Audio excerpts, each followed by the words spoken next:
Bonjour et bienvenue. Bonjour à tous et à toutes. Je me présente, je m'appelle Bruce Bujon, je suis ingénieur en recherche et développement chez Datadog. Pour ceux qui ne connaissent pas, on fait une plateforme de SaaS de monitoring, aussi bien de votre infrastructure comme de la performance ou de la sécurité de vos applications. On s'est peut-être aussi croisé en soirée avec l'équipe, on organise le Paris Jug, des conférences mensuelles tous les soirs, conférences mensuelles sur Paris le soir.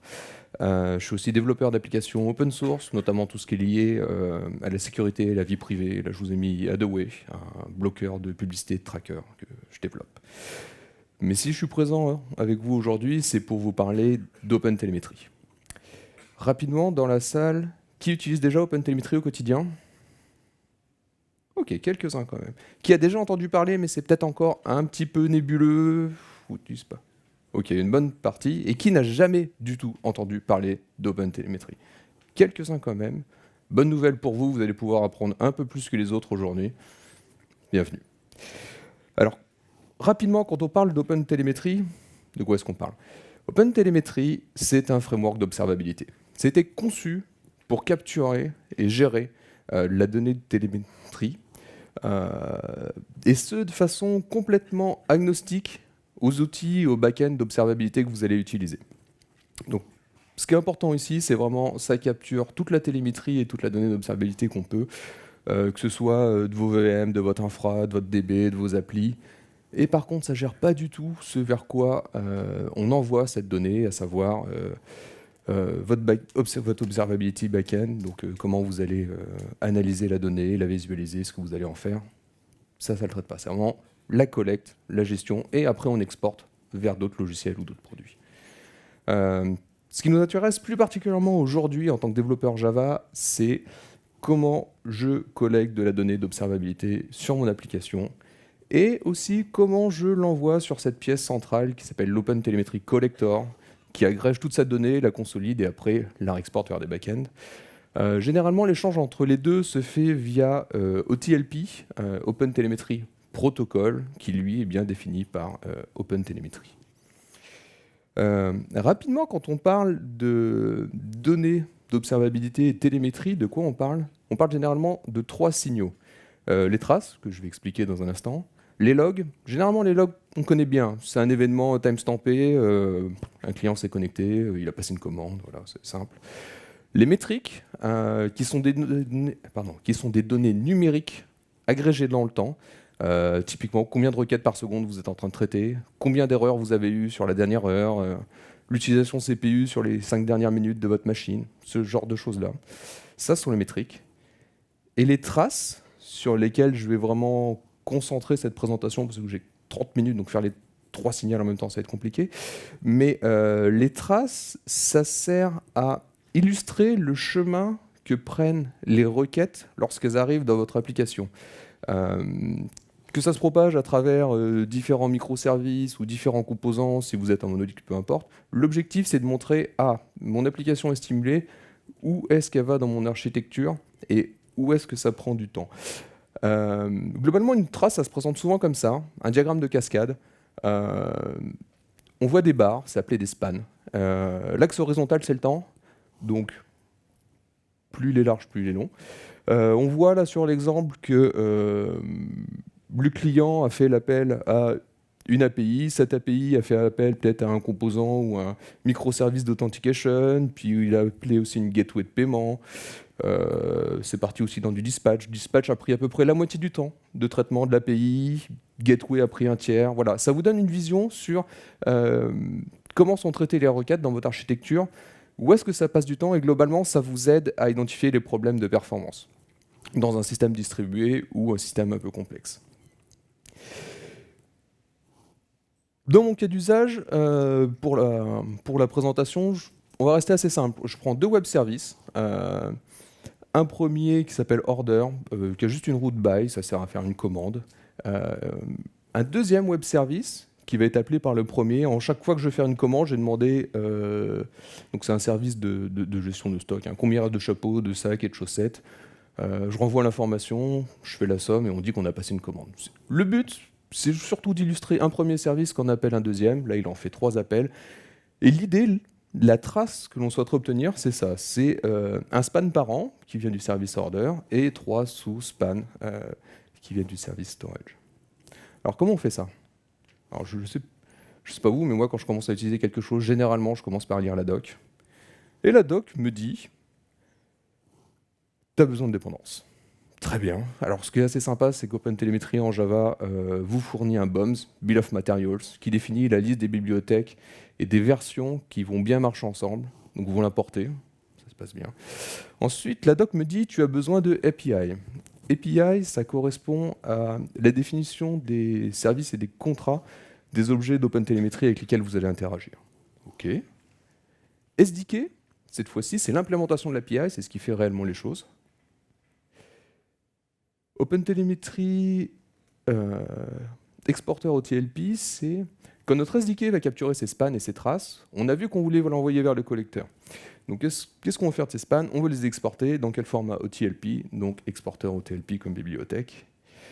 Et la dernière, c'est semconv, qui est l'abréviation de Semantic Convention. Cette donnée d'observabilité qu'on va créer, on va essayer de la rendre la plus simple et facile pour nos backends d'observabilité. Et pour ça que ça veut dire que cette donnée, on va essayer qu'elle respecte certaines conventions. Ces conventions sont définies dans cette bibliothèque. Deuxième étape de la doc me dit, tu vas avoir besoin, l'ensemble des bibliothèques dont vous avez besoin, voilà. Deuxième étape, la doc me dit, pour faire des logs, tu utilises un logger, et pour faire des traces, tu vas avoir besoin d'un traceur. Donc tu as besoin d'un traceur, et pour avoir un traceur, il te faut un tracer provider, qui est l'objet qui sert à initialiser les traceurs, soit. Et le tracer provider a besoin d'une ressource, bon, ok, très bien. La ressource en OpenTelemetry, ça sert à définir le concept de l'entité qui émet la donnée d'observabilité. Ça peut être votre base de données, une VM. Ici, c'est mon service Java. J'ai pris lequel? J'ai pris storage. Donc j'ai créé une ressource vide et j'ai rajouté 2 attributs, service name pour storage et deployment environnement. Ces 2 infos-là vont m'aider après à retrouver mes spans dans mon backend. On voit que ces 2 clés ici sont définies depuis Semantic Convention, donc mon backend saura l'utiliser. Deuxième étape, on a dit tracer provider, c'est comment configurer les traceurs quand on va les créer. Pour ça, on a besoin de 2 choses. Définir quelle est la ressource qui crée les spans, donc le set ressource, et aussi dire que faire des spans que l'on va créer. Pour ça, un span processeur. Alors OpenTelemetry aime bien les builders, les providers, alors Java, on est bien, voilà. Donc ça, on en a un peu partout, c'est un peu verbeux, mais globalement, on dit, bah voilà, je veux un span exporter en OTLP, mon endpoint, puisque j'ai pris peu importe un genre Datadog, c'était plus simple pour moi, je build le tout, parfait, et j'initialise mon SDK avec quoi? Avec un builder, je mets mon tracer provider, build and register, et là, normalement, la doc me dit, parfait, tu as initialisé ton SDK. Ça, vous le faites une fois pour toutes, dans votre main, peu importe, un moment où votre application démarre, et normalement, la doc dit le SDK est prêt.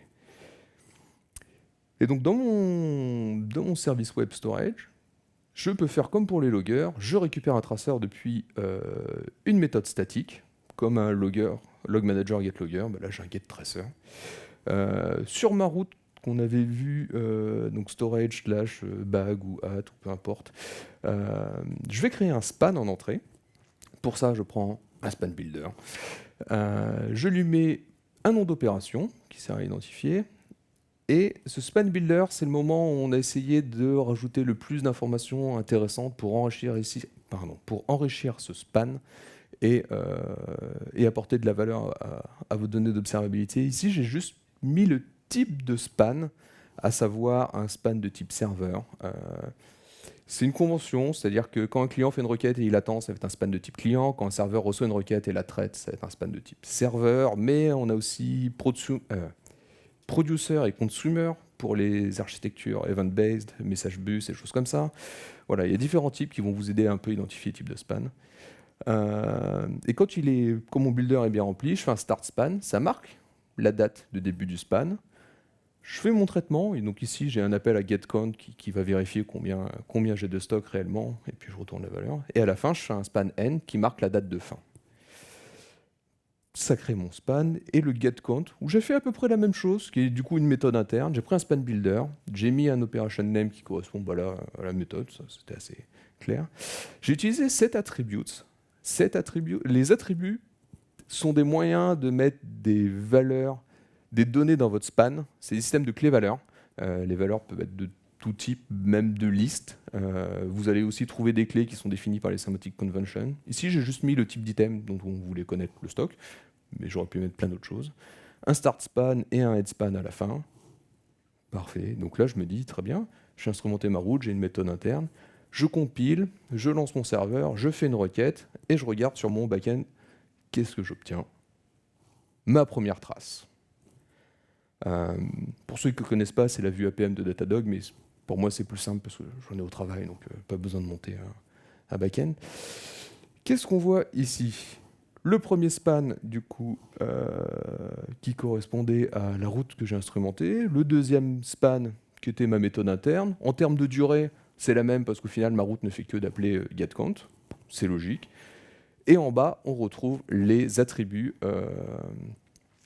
les différents attributs que j'ai pu définir, aussi bien dans la ressource que dans mon span. Et donc du coup, c'est parfait, ça marche, j'ai instrumenté mon service, super. Bon, sauf que la partie initialisation, c'est pas génial, c'est verbeux, on a codé des variables en dur. Pour ça, OpenTelemetry fournit une extension au SDK qui s'appelle AutoConfigure, qui permet d'initialiser le SDK et de prendre les valeurs de configuration via des variables d'environnement ou des system properties. Donc toute cette partie d'initialisation dans le main, vous l'achetez, vous gardez juste toutes les bibliothèques qu'on a vues, plus l'autoconfigure, les variables d'environnement, et vous pouvez juste récupérer votre traceur en statique et commencer à instrumenter vos routes. Parfait. Vous allez me dire, c'est cool, mais bon, moi dans la vraie vie, j'ai pas qu'une seule route, puis j'ai pas spécialement envie de toutes les instrumenter à la main. Pour ça, on va utiliser le support des frameworks d'OpenTelemetry. On va utiliser le support des frameworks vis-à-vis d'OpenTelemetry. OpenTelemetry, c'est un projet vraiment actif, le second projet le plus actif en termes de contribution sur la CNCF, derrière Kubernetes. Donc les frameworks commencent vraiment à s'intéresser et à supporter OpenTelemetry. Typiquement, Spring Boot a un starter pour ça, qui va capturer les logs et qui va créer des spans sur tout ce qui est événements web, WebMVC, WebFlux. Quarkus a une extension, cette fois-ci qui ne fait pas de log mais qui fait que du tracing. Par contre, elle fait du tracing sur plein de choses, sur toute la partie messaging si vous faites du Kafka, sur vos clients JDBC, choses comme ça. Pareil pour Micronauts et Vertex qui s'intègrent assez bien avec leur module de tracing et OpenTelemetry. Et donc pour mon second service qui était du coup Order, le premier, qui était du Spring, je vais utiliser le starter.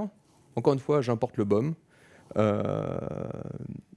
Comme dépendant, je mets uniquement le starter. Le starter va venir avec le API, le SDK, l'exporteur, l'autoconfigure, semantic convention. Il vient avec tout. On met juste mes variables d'environnement et le starter. Je compile, je lance, je fais une requête à mon service. Et là, qu'est-ce que je vois? Parfait. Ma seconde trace où ma route a été automatiquement instrumentée via le starter. Je n'ai rien rajouté d'autre. J'ai même des tags qui ont été capturés automatiquement. On voit qu'il y a des choses, typiquement la méthode HTTP, la route, le code de retour HTTP. Tout ça, c'est capturé automatiquement par le framework, remonté dans le SDK qui est automatiquement instancié et exporté. Donc c'est top, j'ai mes deux services qui sont instrumentés, ça marche. Mais quand on regarde, c'est pas vraiment ce que j'avais demandé. Moi, j'avais demandé une trace complète avec un span qui correspond à mon service order et des spans fils qui sont les sous-appels du coup au service storage. Ce qui se passe derrière, quand je regarde sur mon backend d'observabilité, j'ai bien ces spans, mais c'est des traces qui sont complètement distinctes. Elles sont pas du tout liées et je m'attendais à voir moi storage au sein de ma trace span. Et là, on touche au problème de la propagation de contexte. Quand mon client web fait une requête à mon service order, il crée un span, il n'y a rien d'autre comme contexte ou comme information, et ben ce sera le span parent et ça démarre une trace. Quand order fait une requête au service storage, storage voit une requête web, il fait très bien, je crée un span, il n'a pas du tout l'information que order ait commencé une trace, et pour lui, il crée un span, ça va être un span racine et ça crée une nouvelle trace. Il va falloir que l'on propage l'information lorsque order appelle storage, que l'on est déjà dans une trace et que du coup on va continuer d'enrichir une trace déjà existante plutôt d'en créer une nouvelle. Pour ça, plein de façons de le faire. Là du coup c'est un appel web, donc une façon d'ajouter de la donnée sont les headers. Plusieurs headers existent pour faire ça. Il y a une norme qui sort un peu du lot, qui a été spécifiée par le W3C, qui définit deux headers, traceparent et traceState. Traceparent définit en gros l'information de contexte de tracing. Alors, tout un tas d'informations, notamment l'identifiant de la trace, l'identifiant du span courant, des flags et choses comme ça. TraceState, donc j'explique pas le contenu, mais c'est une solution pour les vendeurs ou implémenteurs d'OpenTelemetry de mettre de la donnée spécifique. Donc juste, si vous voyez passer le header, ne le jetez pas, il fait aussi partie de la norme. Et donc la propagation de contexte implique que lorsque je vais faire une requête web dans Order, j'ajoute ces headers, et dans Storage, lorsque je reçois une requête web, j'extrais ces headers. Pour info, il y a d'autres headers. Si vous faites du Amazon, typiquement, X-Ray a ses propres headers. Zipkin a défini aussi sa propre norme qui s'appelle B3, B3, deux formats, single et multi, Datadog a le sien, mais bon. Celui de W3C commence à vraiment être adopté un peu partout, enfin vraiment bien. Donc, si vous avez à vous pencher sur la question, visez plutôt celui-ci. Je lis la doc de Spring, je me dis il faut que j'injecte ce contexte. Bah, pour ça, je vais faire une config, j'ai un client Feign, donc je vais faire un request interceptor. Ce request interceptor va dire pour chaque rest template, je vais dire à un propagateur que je monte juste après, injecte-moi le contexte de tracing dans ce request template en utilisant un setter. Qu'est-ce que le propagator? Propagator, c'est un objet d'OpenTelemetry, on s'en inquiète pas. Et le setter, c'est juste pour dire comment dans le carrier, qui est ici les headers HTTP, je mets ce système de clé-valeur. C'est très simple, j'ai une clé et une valeur, la clé c'est le nom du header, la valeur c'est la valeur du header. De l'autre côté, en Quarkus, il faut que je fasse l'inverse, je récupère les headers HTTP, je récupère encore une fois des propagators, c'est en statique, c'est simple, pas de souci, et un getter qui est l'opposé du setter, à savoir quand j'ai un carrier, comment je récupère les clés et les valeurs, donc la liste des headers et la valeur des headers. De là, je demande à mon propagateur, très bien, extrais-moi le contexte depuis les headers en utilisant ce getter, et j'obtiens un objet contexte. Et ce contexte, je l'utilise comme parent des spans que je vais créer. Et là, la corrélation se fera. Donc je recompile, je relance, je refais une requête, et qu'est-ce que j'obtiens sur mon back-end? Une trace distribuée, donc complète, où je vois bien les deux services, à savoir du coup order et storage au sein d'une même trace. Super. C'est globalement ce que je voulais. Bon, du coup, vous allez me dire, moi j'ai vu Spring, le starter, il fait pas JDBC, à ma connaissance, JDBC, il n'y a pas de hook, et j'ai pas envie de faire un start et un end span à chaque appel à ma base de données, c'est pas... Comment je fais pour toutes les autres bibliothèques? Pour ça, OpenTelemetry arrive avec une solution, à savoir, pour toutes les bibliothèques qui ne supportent pas encore OpenTelemetry, pour toutes les bibliothèques qui n'ont pas de hook ou de façon simple de s'attacher pour créer des spans, ou même pour les bibliothèques dont la donnée que vous voulez observer n'est pas accessible via des API publiques, OpenTelemetry fournit un agent JVM. Il vient avec une centaine d'intégrations, donc à savoir une centaine de bibliothèques supportées. Et pour ceux qui ne connaissent pas les agents JVM, c'est des programmes un peu particuliers, ça tourne avant vos applications en pré-main, et ça peut faire tout un tas de choses, y compris observer le class loader, voir les classes de vos applications qui vont être chargées, prendre le bytecode, construire l'arbre syntaxique, se dire « Ah, je connais, je vais instrumenter parce que je sais comment faire le support de cette classe-là. Je vais peut-être même des données un peu privées, les sortir ou être capable de me les mettre de côté pour être capable d'enrichir mes spans et mes données d'observabilité. Donc c'est vraiment capable de faire de l'instrumentation automatique à la volée des classes qui vont être chargées et utilisées par votre application. Comment ça s'utilise? Très simplement, on va dire à la VM comment aller chercher le Java Agent. Ça peut se faire via Java Tools Option en variable d'environnement, sinon je vous ai mis le changement dans les lignes de commande aussi. On garde juste les variables de configuration du SDK qui sont gérées par autoconfigure. Il y a à peu près 80 variables d'environnement pour vraiment le tuner comme on veut, donc on peut vraiment configurer ça sans souci. Et par contre, on va retirer tout ce qui est les dépendances qu'on avait ajoutées précédemment, donc plus de SDK, plus d'exporteurs, plus d'autoconfigure, toutes les bibliothèques de support des frameworks, donc les Spring Boot Starter, Quarkus Extension, tout ça, on retire tout. On garde juste l'agent et on peut mettre à la rigueur les dépendances à API et Semantic Convention si vous voulez instrumenter la partie de votre code métier qui ne sera pas nativement supportée parce que c'est votre business, il n'y a que vous qui savez comment ça marche et quelle est la vraie valeur intéressante à remonter et à observer. En termes d'instrumentation, vous retirez toute l'instrumentation des routes que vous avez fait manuelle, toute la propagation de contexte aussi, toute la plomberie qu'on a vue avant, tout ça on retire tout. On garde juste l'agent et l'instrumentation, votre code un peu spécifique. C'est ce que je fais là comme exemple sur mes deux applications. Et on voit que c'est la trace la plus complète pour l'instant que j'ai pu obtenir en termes de démo. Il y a une nouvelle ligne bleue qui sont... Alors la première, on avait instrumenté la route via le Spring Boot Starter, ça marchait bien. Et la deuxième, en fait, c'est le client web qui est instrumenté. Donc un span par requête.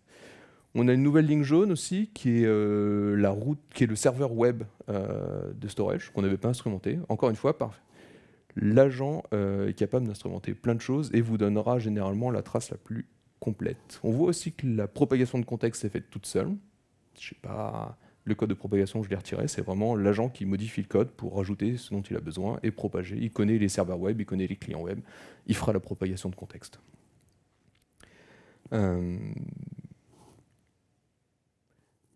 Globalement, ça marche.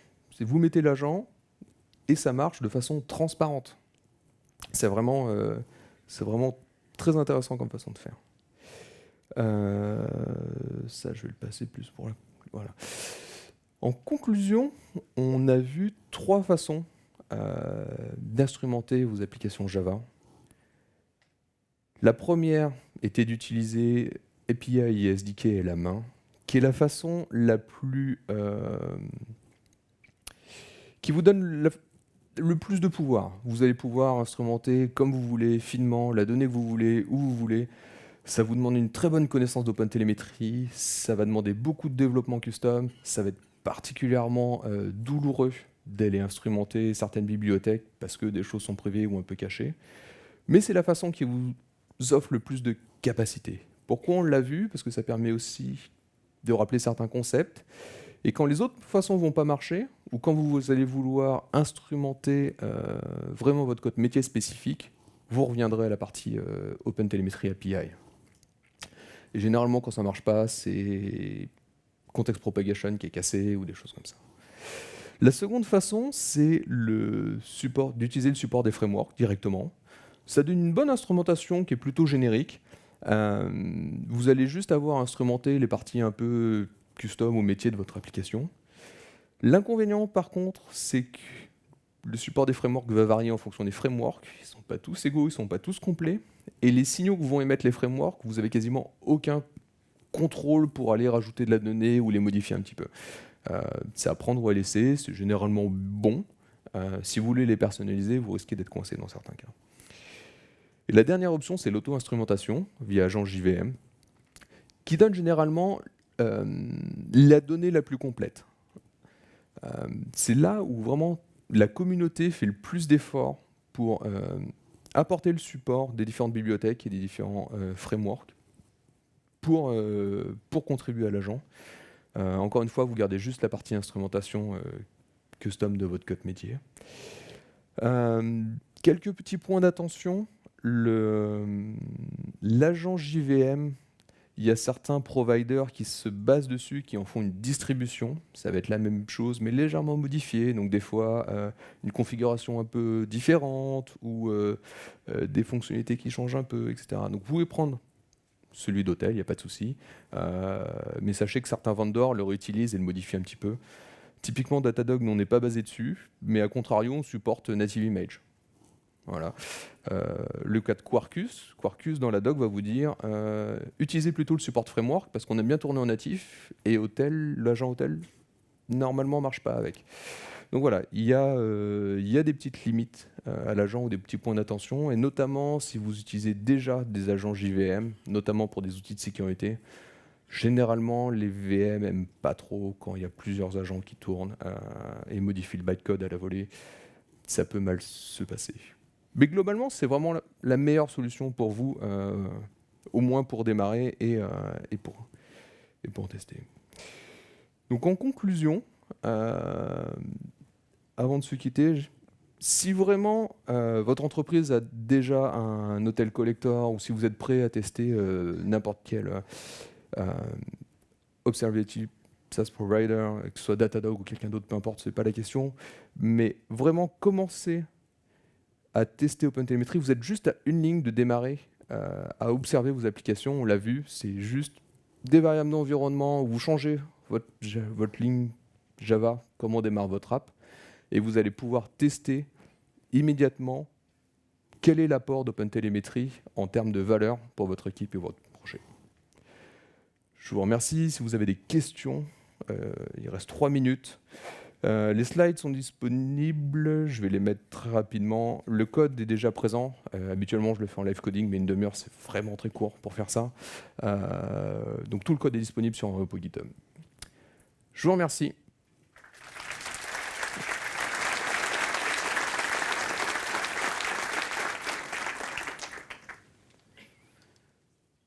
Et je peux prendre des questions s'il y en a.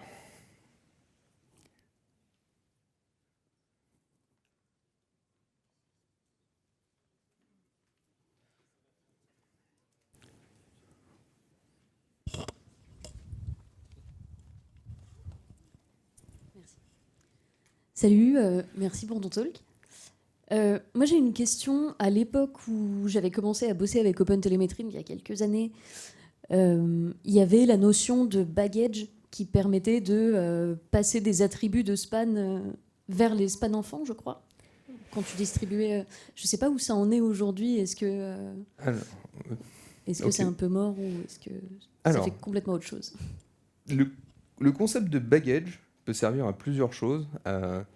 Baggage, c'est une façon de stocker de l'information qui va être à la fois valide, entre guillemets, dans ton contexte courant pour ton application, mais la vraie valeur, c'est aussi d'être capable de propager de l'information entre services ou microservices. Tu vois. Normalement, quand tu propages là on propage le tracing context, mais dans les propagateurs, il y a aussi baggage, qui est capable d'encoder justement de la valeur métier d'un service à un autre, au même titre que... c'est toujours présent, ça marche toujours. Donc non, ça fait partie de l'API. Ici, je n'en parle pas au même titre que les logs et les métriques, mais baggage est aussi présent dans Hotel. Ok, top. Merci beaucoup.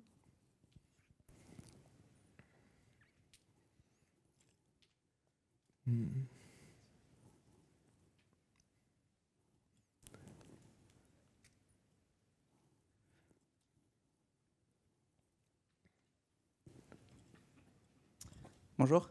Bonjour. J'avais une question à propos de tout ce qui se passe dans le cloud, du coup, quand on fait des applications cloud natives, etc. Est-ce que c'est des choses qui sont déjà supportées par les cloud providers, OpenTelemetry, nativement, ou notamment quand on n'a pas juste de simples API, je pense à des batchs ou des fonctions ou selon le cloud provider. Alors, je dirais, à ma connaissance, je dirais oui et non. Typiquement, tu penses à du AWS Lambda ou des choses comme ça. Alors, tu me poses un peu une colle parce que je n'ai pas retesté récemment. Je sais qu'ils ont leur propre solution. Après, ce que eux exportent vers son... Je dirais, intuitivement, je dirais que non, mais je préférerais... envoie-moi un DM, un message Twitter, et je pense on discute dessus, et Ça marche, merci. je t'en prie. Ma réponse officielle serait j'aimerais. Ouais, il reste 2 secondes. Je vous remercie. Merci à vous.